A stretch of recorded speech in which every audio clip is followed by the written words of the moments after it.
In this video, I'm just going to show you how I'm going back after I wrote a section of text just to make sure that I've covered all my bases. So I'm going to color code as I go. This is my assertion, which again comes straight from my thesis. And this one actually is for supporting detail 2, which talks about the loyalty to the empires.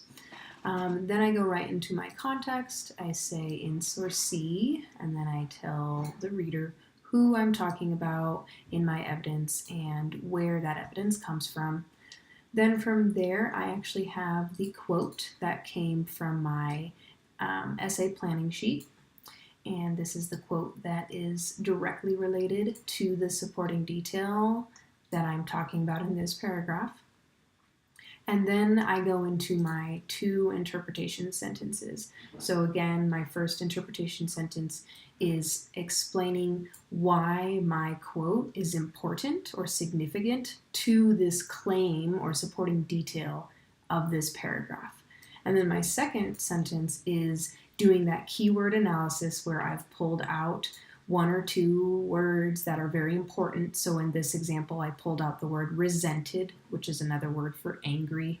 And I just talked about how that word really helps me prove my claim that the people they were not loyal to their emperors.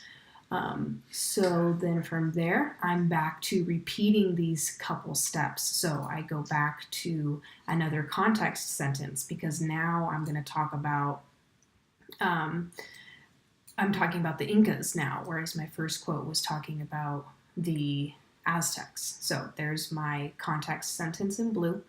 Then from there, I go to my second piece of evidence, and I'm saying, it states, right? So I'm not just copying and pasting the quote without any transition phrase.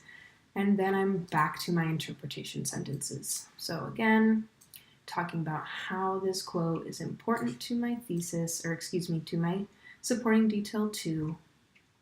And then secondly, another keyword analysis. This one I actually pulled out 2 different parts of my quote that I thought were important.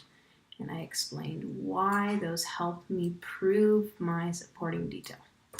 And then my last sentence here is the transition or the tie back. So for this one, I chose to tie back to my assertion from this paragraph. And now both of my body paragraphs are done, and I am ready to write my concluding statement.